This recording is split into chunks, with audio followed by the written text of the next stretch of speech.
Ladies, let's make one thing clear.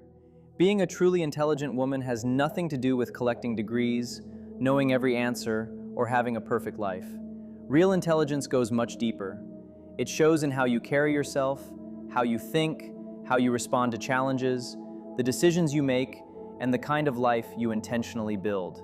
There are certain principles that separate a genuinely smart woman from someone who simply appears confident or successful. These principles help you develop self-respect, strengthen your confidence, earn genuine respect from others, and create a life that reflects who you really are. The first is confidence. But confidence is not something you either have or don't have. It is built through experience. Every time you speak up for yourself, make a difficult decision, take a risk despite fear, or trust yourself to handle an uncertain situation, you become more confident. Smart women still experience insecurity. They still question themselves sometimes. The difference is that they don't allow those feelings to make their decisions for them. They move forward even when they are nervous. Think about the last time you did something completely new.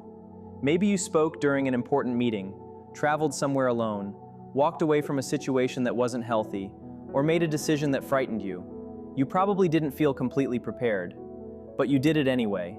And afterward, you discovered something important. You could handle it. That experience gave you something more valuable than perfection.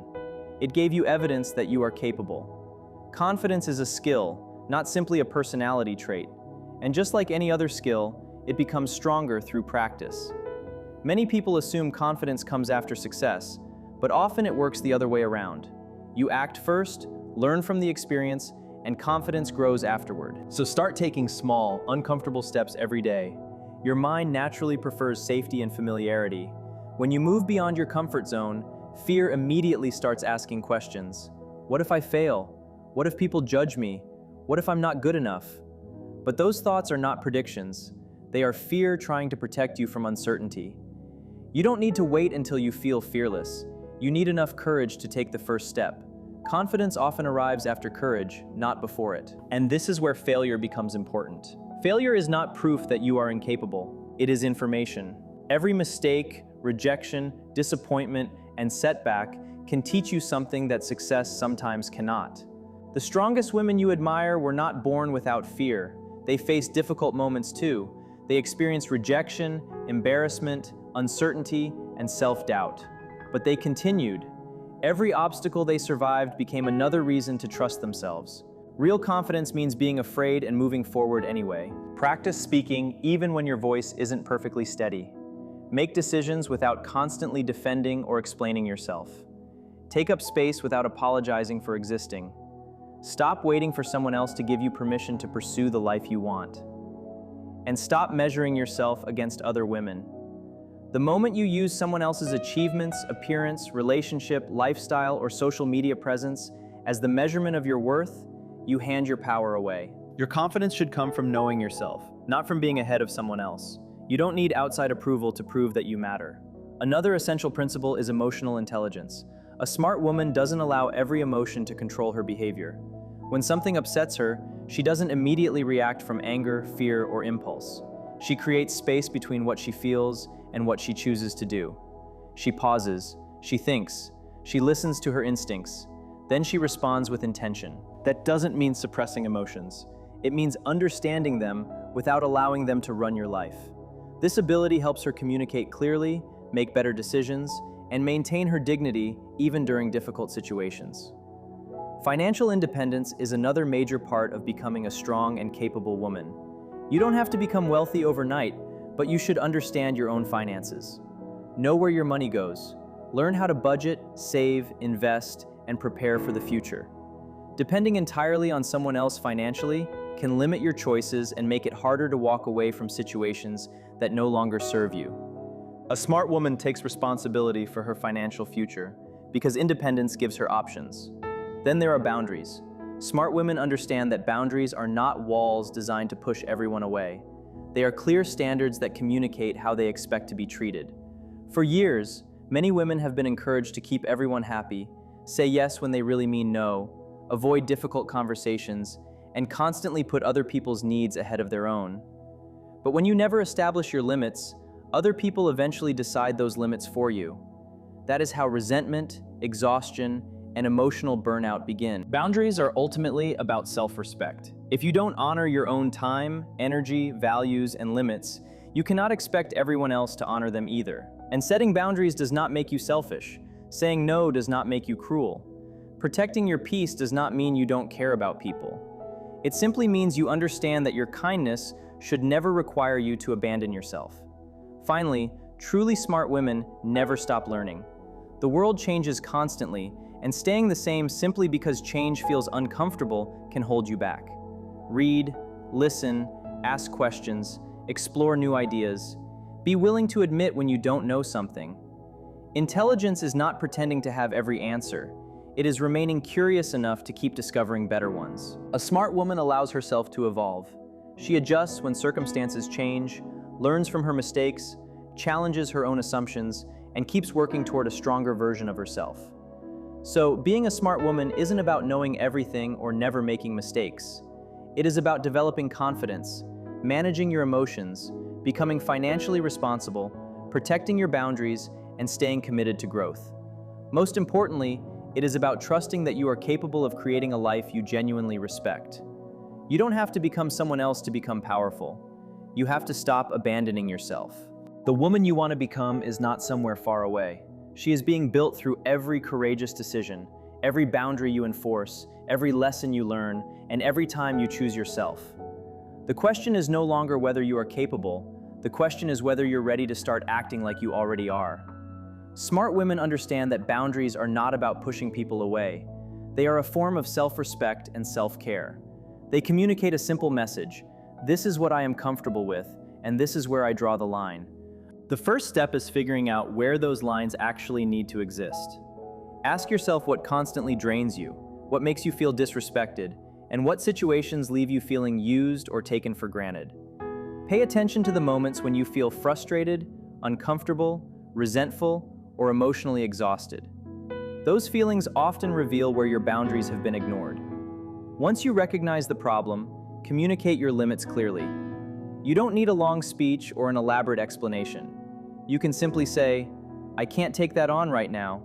That doesn't work for me," or "I need some time to myself." A clear answer does not require an apology attached to it. The difficult part isn't always establishing a boundary. The real challenge is maintaining it. Some people will resist when you stop allowing behavior they once benefited from. They may question your decision, pressure you, make you feel guilty, or accuse you of changing. But their discomfort doesn't mean your boundary is wrong. Sometimes their reaction simply shows how comfortable they had become with you having no limits. Remember, boundaries are not tools for controlling other people. They are commitments you make to yourself. You cannot force someone to respect your limits, but you can decide what you will do when they don't. If someone repeatedly crosses the same line, reduce their access to you. If a friend constantly expects emotional support but never respects your time, you don't have to answer every call. If someone at work continually pushes responsibilities onto you, you can calmly say, "I don't have the capacity to take that on right now." This is where guilt often appears.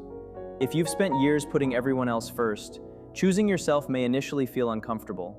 You might wonder whether you're being selfish or unfair, but your needs are important. Your time matters. Your peace matters. Protecting them doesn't make you a bad person. People who genuinely respect you may not always love every boundary you set, but they will understand that you have limits. And those who become angry simply because you stopped allowing them unlimited access to your time and energy may have been benefiting from your lack of boundaries all along. Something powerful happens when you begin protecting yourself. Your confidence starts growing. You stop feeling helpless in the face of other people's expectations. You begin making decisions based on your own values instead of constantly trying to keep everyone happy. You feel less overwhelmed, more independent, and more in control of your life. And this connects directly to confidence. Confidence isn't something you're born carrying inside you. It develops through the way you treat yourself. It's not just about having a strong voice, looking composed, or walking into a room with certainty. True confidence comes from trusting yourself and knowing you don't need to apologize for taking up space. Confidence is often a decision before it becomes a feeling. Too many women wait until they feel confident before taking action. They tell themselves they'll speak up when they're more prepared, pursue an opportunity when they feel ready, or make a difficult decision once they stop feeling nervous. But confidence rarely works that way. Action comes first. You become more confident by doing the things that scare you. Every time you speak despite nervousness, make a difficult choice despite uncertainty, or move forward without knowing exactly how things will turn out, you give yourself new evidence that you can handle challenges. That is how self-trust is created. And then there is self-doubt, that inner voice that tells you you're not smart enough, attractive enough, capable enough, or prepared enough. Don't confuse that voice with reality. Doubt is often fear disguised as logic. When it says, "You can't do this," answer with action. When it asks, "What if you fail?" remind yourself, "Then I'll learn, adjust, and try again." Confidence also grows when you keep promises to yourself. If you tell yourself you're going to start something and actually begin, you build trust. If you set a goal and take one small step toward it, you prove that your own words mean something. Over time, those small acts create a powerful relationship with yourself. That is why confident women don't spend all their time talking about what they will eventually do. They start. They don't need perfect motivation. They don't wait for everyone to approve. They move forward and allow confidence to catch up with them. Another important shift happens when you stop depending on external validation. The moment you need everyone to approve of your choices, you give other people control over your self-worth. Confidence means deciding your value for yourself. You don't have to make everyone like you. You don't have to constantly prove that you're intelligent, worthy, attractive, or capable. You simply need to respect yourself. That means speaking when something feels wrong, saying no when something conflicts with your values, leaving situations where you are repeatedly diminished, and accepting yourself without constantly trying to become someone who makes other people comfortable. Confident women don't make themselves smaller so someone else can feel bigger. They don't silence their opinions just to avoid discomfort. They use their voice, stand by their values, and understand that their worth isn't something other people get to negotiate. Even body language can reinforce that confidence. The way you enter a room, stand, walk, and make eye contact communicates something before you ever speak. Stand upright, keep your shoulders relaxed, lift your head, and maintain steady eye contact.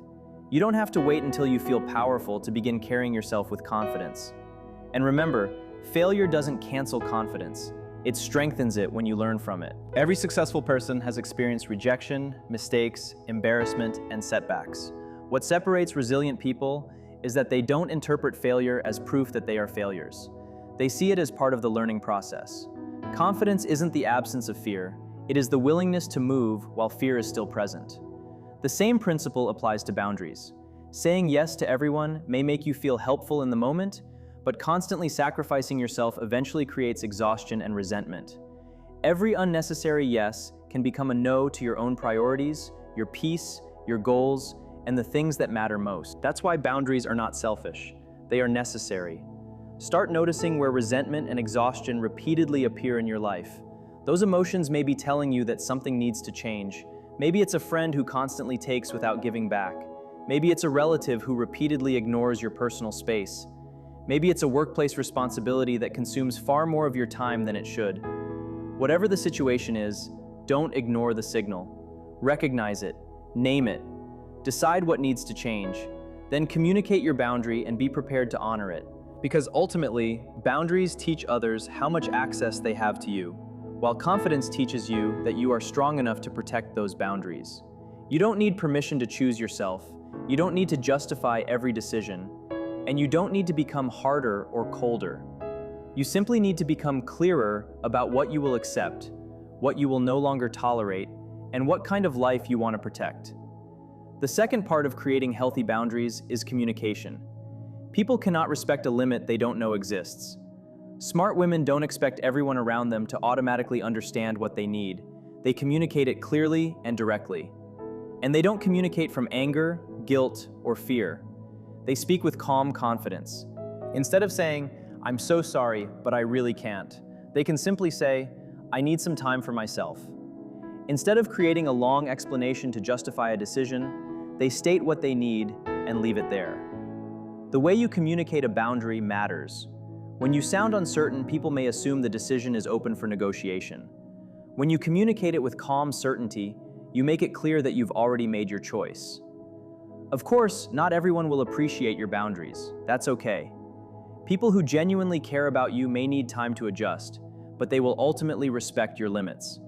Those who become angry simply because you're no longer available in the same way may be reacting because they benefited from your lack of boundaries. Managing their emotions is not your responsibility. Your responsibility is protecting your own peace. But communicating a boundary is only the beginning. The real test comes when someone tries to cross it, and they probably will. When you begin saying no, protecting your time, and putting your needs back on the priority list, some people may push against the change. They may guilt trip you, question your choices, or try to convince you to return to the version of yourself that always said yes. That's the moment your boundary becomes real. Strong women don't abandon their limits simply because someone else feels uncomfortable with them. They understand that every time you allow someone to cross a boundary without consequences, you teach that person that the boundary wasn't serious in the first place. Standing firm doesn't mean becoming rude or aggressive. It means refusing to betray yourself just to keep someone else comfortable. A boundary communicates something powerful. I respect myself enough to walk away from what harms me. I value my energy enough to protect it. I care about myself enough to make choices that support my well-being. And when one woman learns to stand firmly in her self-respect, she often gives other women permission to do the same. At the end of the day, boundaries aren't designed to isolate you. They're designed to protect the things that matter: your time, your energy, your emotional well-being, your values, and your peace. Once you become comfortable enforcing those boundaries without guilt, you begin to notice a major difference in your life. You feel lighter, you feel stronger, you stop feeling responsible for everyone's happiness. You stop allowing other people's demands to dictate your schedule and decisions. You stop feeling like you have to constantly give more just to prove that you care. The most fulfilled women aren't necessarily the ones who do everything for everyone. They are the women who understand their limits and have enough self-respect to honor them. They know that keeping everyone happy is not worth losing themselves. And if you want to become that version of yourself, begin with one decision. Establish boundaries and stop apologizing for having them. The same principle applies to confidence. Confidence isn't something that magically appears at birth. It develops through repeated action. Think of it like a muscle. The more you use it, the stronger it becomes. Being confident doesn't mean having every answer or never questioning yourself. It means continuing to move even when doubt is present. Nobody feels completely prepared for every opportunity. If you wait until you feel perfectly confident before taking action, you may spend your entire life waiting. Confidence comes from experience. You take the risk, you make the attempt, you discover that you can survive mistakes, and each experience gives you more reason to trust yourself. People often confuse confidence with fearlessness, but they are not the same. Confidence means being willing to fail, being willing to make mistakes, being willing to look imperfect, being willing to enter a situation without knowing exactly how it will turn out. Every successful woman you admire has experienced fear and uncertainty. She has questioned herself. She has wondered whether she was good enough. She may have struggled with feeling like she didn't belong. The difference is that she didn't allow those feelings to make the final decision. She entered the room anyway. She spoke anyway. She took the opportunity anyway. Confidence grows during those small moments when you choose courage instead of comfort. One of the biggest obstacles to that confidence is overthinking. Overthinking can feel like preparation, but often it's simply fear wearing a more intelligent disguise. You analyze every possible outcome, imagine what could go wrong, worry about how people will judge you, and keep searching for a perfect answer. Meanwhile, you're not moving. Smart women learn to recognize that pattern. They make the best decision they can with the information available and then take action. The more often you act before doubt has time to overwhelm you, the more you learn to trust your own judgment. And self-trust is one of the strongest foundations of confidence. Your body language also influences how you experience yourself. The way you stand, walk, speak, and make eye contact sends signals to other people. But it also sends signals back to your own mind. If you constantly lower your head, avoid eye contact, shrink your posture, and speak as though you're afraid to be heard, you reinforce the feeling that you don't belong. But when you stand upright, maintain comfortable eye contact, use open gestures, and speak clearly, You begin to feel more grounded and capable. Confident women don't only think confidence, they practice it physically. Another powerful tool is the way you speak to yourself. Your internal dialogue matters because repeated thoughts can shape the beliefs you carry about yourself. If you constantly tell yourself, "I'm not capable," "I always fail," or "I'm not good enough," you'll start interpreting everything through that lens. Instead, challenge those thoughts. Tell yourself, "I can learn this. I'll figure it out. I don't need to know everything before I begin. I have a right to be here." This doesn't mean pretending everything is easy. It means refusing to become your own biggest critic. Smart women pay attention to the conversation happening inside their minds. When self-doubt appears, they question it instead of automatically believing it. Because one of the most important relationships you will ever have is the relationship you have with yourself. And finally, don't be afraid of failure. Fire doesn't destroy confidence, avoiding every challenge does. Mistakes, rejection, and setbacks can all become useful information. A confident woman doesn't look at a setback and immediately decide she's incapable. She asks what happened, what she can learn, what needs to change, and what she can do differently next time. She adjusts, she learns, and she tries again. That is how real confidence is built, not by becoming someone who never falls, but by becoming someone who knows she can get back up.